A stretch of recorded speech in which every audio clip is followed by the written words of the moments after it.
Hey James, how are you doing? Hey, great. Good to be here. Nice to speak to you. Yes, nice to see you. It's been over a year, and where are you these days? I'm now in Da Nang in Vietnam. Oh, great. So that's the place I lived for a year. So Da Nang, for those that don't know, is in the middle of the country. It's a beach resort, kind of up and coming. I'm sure we'll talk to James about that too. So James, a quick 30-second introduction for those that might not know about you.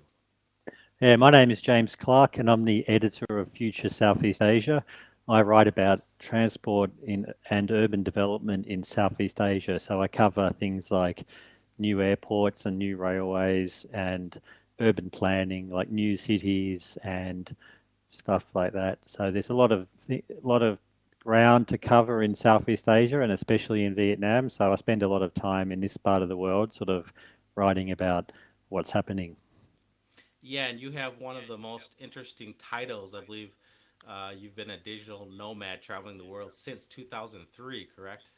That's right. I started as a expat in 1999. So I worked Wow. abroad. Australians can get a working holiday visa in the UK and Ireland, so I took advantage of that, and I sort of realised that I wanted to continue being an expat and living abroad. So I then just fell into started making websites without really knowing that that was going to be a doorway to be able to be a digital nomad. Yeah, that's incredible. Now, you mentioned you're in Vietnam, Da Nang, and then I know you spent a lot of time there. Any particular reason why Vietnam is the country that you continue to return to? Yeah, I've been coming here sort of on a regular basis. Well, I first came here in 2005 and then I came back again in 2012. So that was a very long gap between visits. And in that space of like 7 years or so, it was just an incredible amount of change. And I couldn't believe, how much it had changed in that time. And I didn't really to stay here so long, but I just kept coming back. I made a lot of friends here. And then the next thing you know, I was like spending more and more time here. I sort of spend a lot of time between Vietnam and Thailand because there's two areas that I cover in my research. So and Vietnam's really great. I really like it here. All right. So you mentioned infrastructure, and when I was living in Vietnam, 2018 or yeah, 2018 to 2023, the Hanoi Metro was built during that time, and then the Saigon Metro was being built, and it wasn't open yet. So do you have a status update on that? Yeah, so I just came from Hanoi this week. So I went up there to have a look at the second metro line that opened. So they have two lines that have opened in the space of the last few years, and they've got like a big plan to open, about 10 lines in the future, but it's been going very slow. And the second line that they opened isn't completely open yet. They haven't opened the underground section, so it's incomplete. And if tourists, you wouldn't even know that there is a metro because it doesn't go with the old city area. So it's going to time, but it's a good start. They've got to get started somewhere, and Or then as a oh, before we go to the Saigon Metro, is it being used a lot? Hanoi, is it like are the local people like praising it, or is it like a dud? You know, in the West in America, like they open a rail line and nobody uses it. What's the I guess the reaction for the Hanoi Metro? so far it's been positive. Like I said, there's only two lines, and they're in the outer part of the city, so it's not really useful. It's only useful for a very small catchment area, but there are people are using it. So I think it's probably not a good place to start by focusing on numbers as a success rate yet, because it's still you'll need a few lines that connect to each other to before you really start seeing any changes. Uh, like the line kind of stops halfway going to the city, so it doesn't even. But people are apparently using it, so we just got to keep plugging away. That's good. That's good news.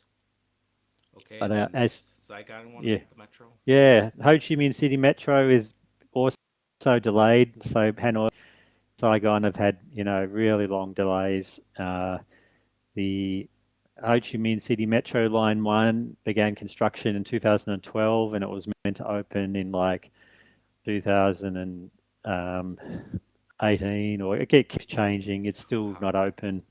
And this, like last year, they said it was going to open at the end of the year. The year before, they said it will open end of the year. Now this year, they're saying, definitely it's going to open at end of this year. So end of Q4, they had. So by the end of December, and there are now all of the trains are running test runs at the moment, and they've got all the staff at the stations, training and that. So fingers crossed that that one will be ready to go, by the end of the year.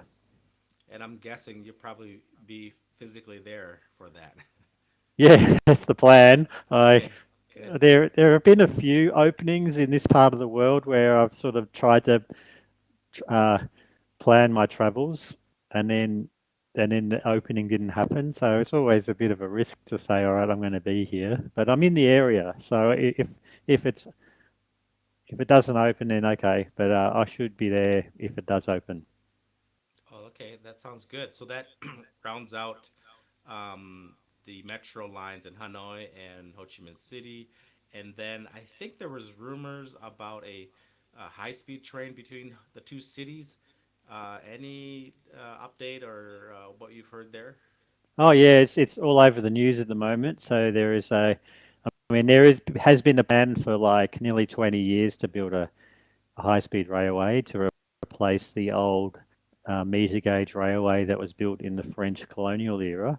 So what the government want to do is to build a new line on, completely new track, high-speed railway up to 350 kilometers an hour. So that would make the trip from Hanoi to Saigon in about 5 hours, 5.5 hours perhaps. So yeah, it would be a Mm, game changer. Like the current line, takes between 32 to 40 hours depending on what service you get. So it's sort of not even a viable option if you need to go, you know, for a short trip or for business or whatever.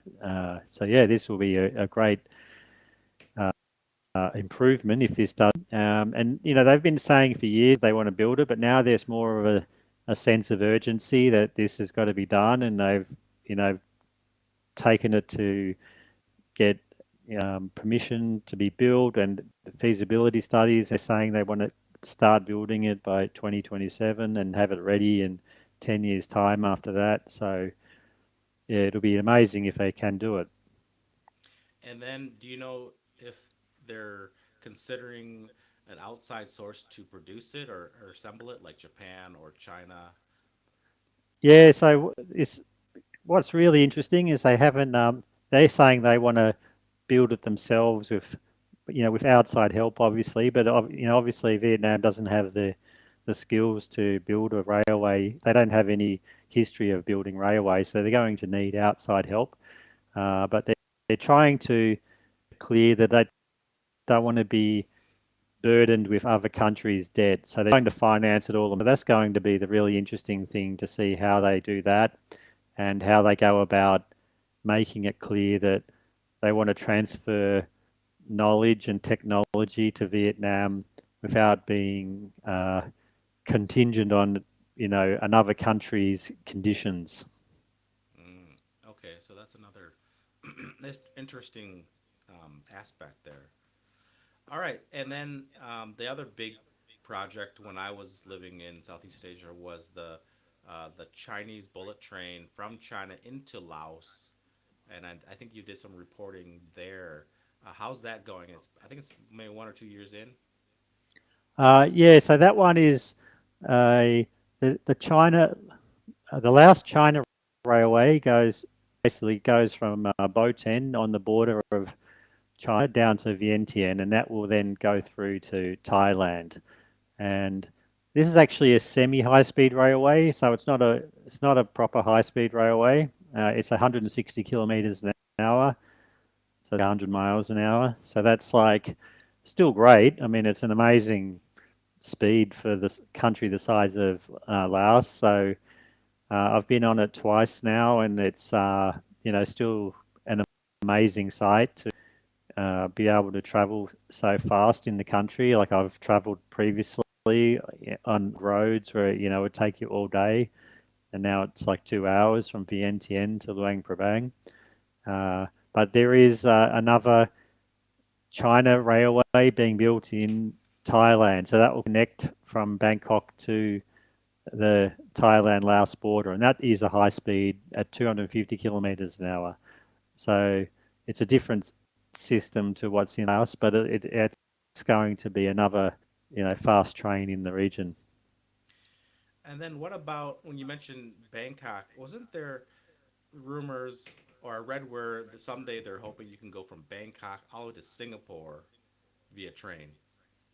Now is Well, that you can doable? technically do that now. Oh, okay. So, but I think they wanted to make it like this whole system where it's all on one fast, high speed railway.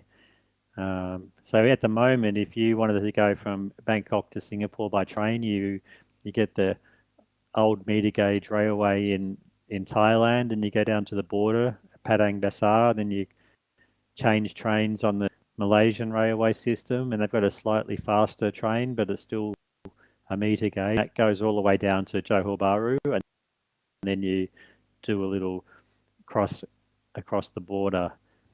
So now you can technically go from Singapore to Kunming using railways, but there's just different systems all along the way. But there won't be any, all the countries have built their own systems and they haven't really made it to be unified. So there's not ever going to be a single train that does the whole trip.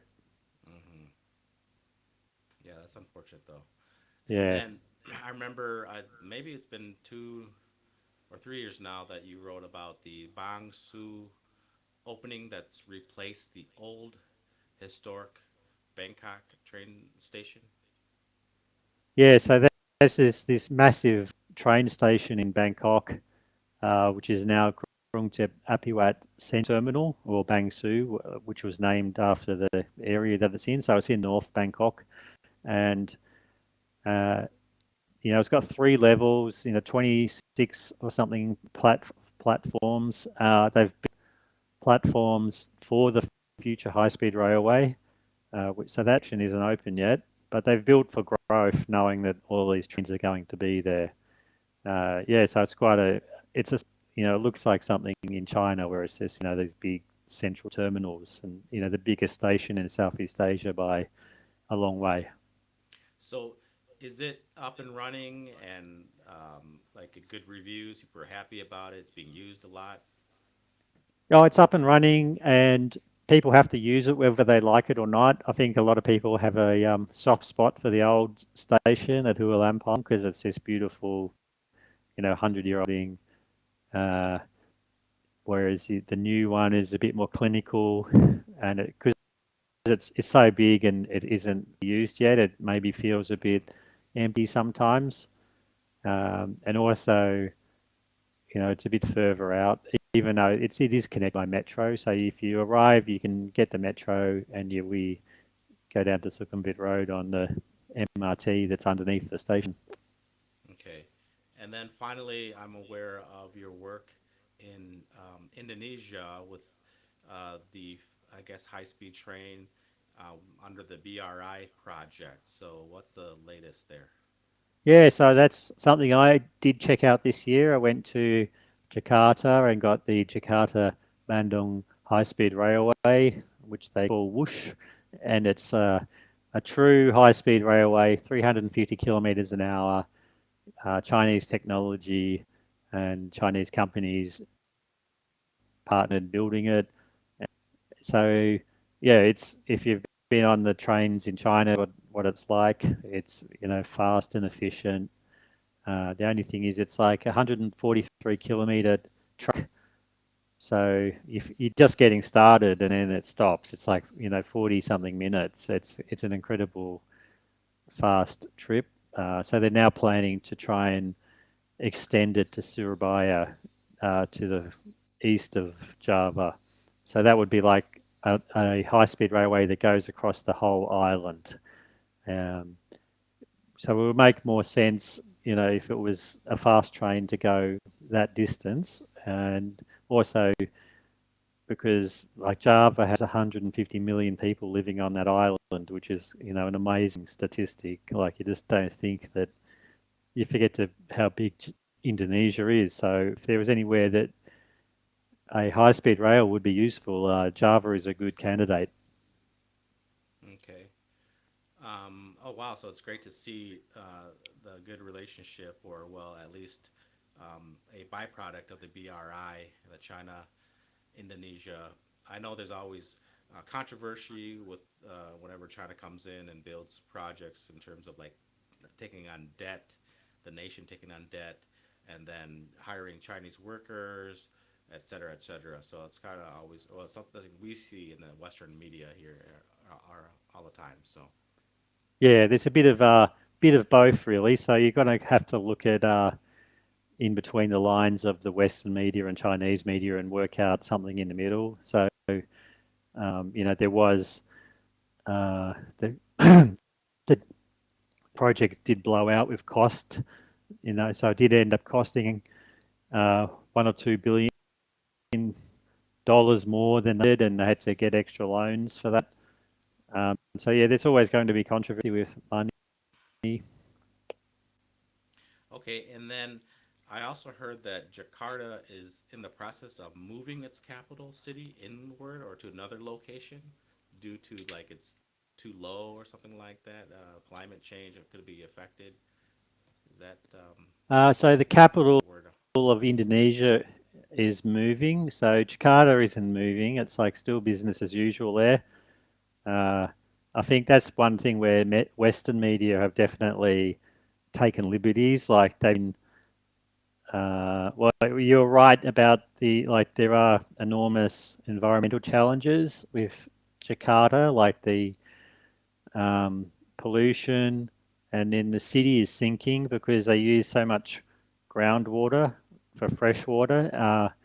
People just drill wells everywhere, and that's affecting the ground. And then obviously, sea level rises. It's a very, very low city as well, so it does make it for. It's got a precarious future, but the so what's happening is the capital is moved to Nusantara in East Kalimantan in Borneo. So it's a new land city. So it's sort of taking the leaf out of Australia and Brazil, where they built a new city, sort of not near anywhere else.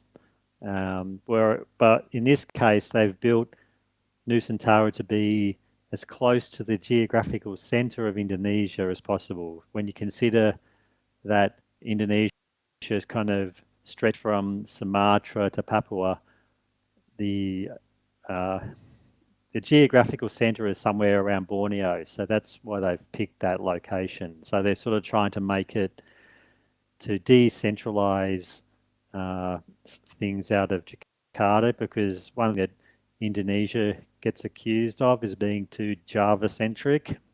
So all the development goes into Jakarta in particular, and Java Island, where all the thousands of other islands and however or hundreds of inhabited islands are like as much attention. So they're hoping that by building this capital in the centre might shift development somehow. Oh, so you're saying that Jakarta will stay and remain where it is and be active, and then they're just kind of announcing or naming a new city as the capital. Yeah, well, it's like Wow. Australia or Washington, America. Like you got Washington, they just built a city because they didn't know where else. Australia, we have Sydney and Melbourne were the two big cities, and they need to make a capital city that wasn't one of those, so they just made Canberra. But yeah, like I said, like they've just built this enormous high-speed railway from Jakarta. So it's not like they're going to just build a new high-speed railway, then abandon the city. And Right. you go there, and there's these big skyscrapers getting built everywhere. They've just announced they're building the second metro line there. They've got like a really extensive commuter railway there, but they're now starting these underground railways. So they've got a north-south line, and they've just started building an east-west line. So it's still business as usual in Jakarta. It's like the financial capital and the travel hub for the rest of the country. Okay. Okay, so we've covered quite a bit of lots of rail and metro projects. Any other, um, I guess, projects that you've come across within the last time we've spoken that's kind of making the news, or that's just getting some highlights? Yeah, they're in Cambodia. They're building an airport for Phnom Penh, Teko International Airport. So it's about 30 or 40 kilometers outside the city centre, and it's huge. Like there's like Foster and Partners, you know, Starkitects like built the terminal, and that's coming online next year. And it's getting a lot of press already about it because it's got a famous architect building it, and they want to try and turn it into a aviation hub for the region. So and at the same time, Ho Chi Minh City has now got a second airport under construction as well, which will probably be bigger than the one in Phnom Penh. So you've got all these big airports, and then Bangkok expanding their airport. So huge air hubs that are trying to become a next Singapore, I guess, where Mm-hmm. they want people maybe they'll try and get more East Asia flights coming in and being a hub there or something like that. So yeah, it's pretty interesting times there. Yeah, that's quite a drastic difference when we talk about what's happening in Southeast Asia and all the infrastructure development. Because if you compare that to America, you don't hear about anything like light rail or metros being built. It's really the opposite. It's like they're talking about how everything's deteriorating, bridges and all that roads. It's going the opposite direction. It needs maintenance and Yes, the lack of money and funding for that. So kind of funny opposite conversations. yeah, because like obviously, like say the New York Metro, the subway there always gets picked on as a good example, like what you just said, because it's this 100-year-old underground railway system. So it'll just be so expensive to try and upgrade that to be something that's that looks modern and has modern technology inside there. Whereas the new metros here are just building everything from the beginning, so they've got the advantage of having new technology to begin with. Yeah, and then we saw that maybe a decade ago or more with China and their high speed trains. It's really transformed the country. I remember traveling there in the late 90s, like 99, early 2000, and there's nothing like that. It was like um, the trains from Vietnam, very old, crickety, Yes, and slow. And then you had the hard seat and the soft seat. I guess those were your right. choices. So it's amazing that Asia on the whole is being transformed. Absolutely, and yeah, same in China where there are so many cities now that have a metro system. Like if you don't know China very well, it'll be like it's just a list of cities that you probably never heard of because they're just like all these provincial capitals that you have to be a geography or China expert to know the names of, and you go, wow, they've this city that I've never seen before has got like a 6-line metro system. That's incredible. So yeah, it's just so much Hmm. building going on. Now, how does that contrast to? I know you're a native Australian. What's happening there in terms? Is it similar to America, where infrastructure is not being talked about, not really being invested in, compared to Asia? Yeah, I think Australia probably kind of falls into the Anglosphere has, like Britain, Australia, the US. where we've been reluctant to invest in like a national railway. Like, it's sort of a joke that every election, the high-speed railway from Sydney to Melbourne gets brought up again, and then it gets forgot about after the election. So, and Australia, we because it was like a bunch of colonies before the federated, all the states became together. There were actually different gauges, so traveling from state to state wasn't possible because they were different train systems. So it's only in the last in recent history where they've tried to start unifying this. So just the thought of even having a high speed train from Sydney to Melbourne always gets put in the too hard basket. Hmm. All right, so we should shift gears. You mentioned you're presently in Da Nang, Vietnam. Now, maybe if you can maybe describe the area, the city, for people that have never been through there.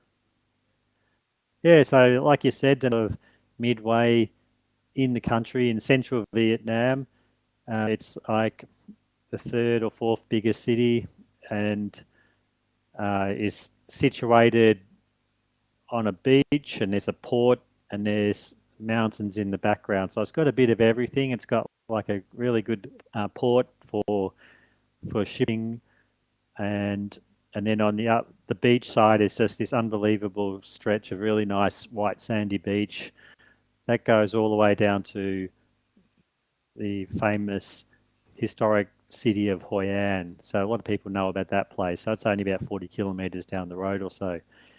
Um, yeah, and obviously being in the middle of Vietnam, it's sort of become a bit of an alternative for international companies to base there. If you don't know whether to pick Hanoi or Saigon, you say, well, just pick one in the middle and then go from there.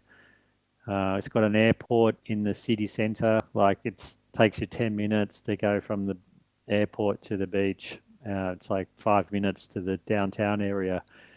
Um, like because it's been built in, and I don't think they'd ever be able to move it. So they're stuck with this really good location.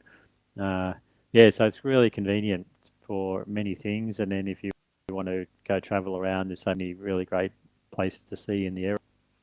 And I would say, I think Da Nang is about roughly 1 million inhabitants, and it has kind of a medium-sized feel. And I lived there for a whole year in 2018. That's kind of when I reached out to you because I saw you in a blog, and you mentioned something about Da Nang, Mm. the growth and the transformation going on there. Um, yeah, it's very. I would say it's probably Vietnam's most livable city. You know, Hanoi and Ho Chi Minh City are kind of mega cities, crowded, air pollution. Da Nang is more beach-like resort, fresh air and lower costs, and just very pleasant. As you mentioned, the airport it only takes 5 minutes to get anywhere. Literally 5 to 10 minutes to your hotel. I've never been, maybe except for Chiang Mai, where you could just get to your hotel under 10 minutes from the airport itself. So pretty amazing. Yes, it's like when you visit provincial capitals in Southeast Asia, even if you visit ones the size of Da Nang, they're not as international as Da Nang. So that's sort of like a very much the key where, I mean, even 10 years ago, Da Nang wasn't very international. It still felt very provincial.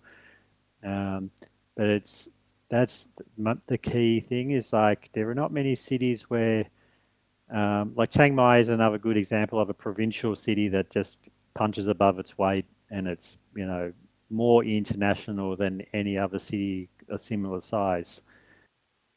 And yeah, like they're like Hanoi and Ho Chi Minh City, or uh, they're in the mega city category. That's over 10 million people, probably unofficially over more than that. So to have a provincial city of 1 million, international, like you've got a good selection of national flights there, which is a good little indicator of how well the city is going, and you kind of see where they're spreading out to. So yeah, it's really good. And then, can I ask where you're staying? Like what neighborhood area? Yeah, I'm near the beach, so the Mayan beach area is like pretty popular with expats along there. So you can just walk along to the beach anytime you want, and there's lots of great food here. And then you go a few blocks inland, and it's lots of great local food at a good price. I forgot the neighborhood that the foreigners hang out in there. There's like 6 blocks.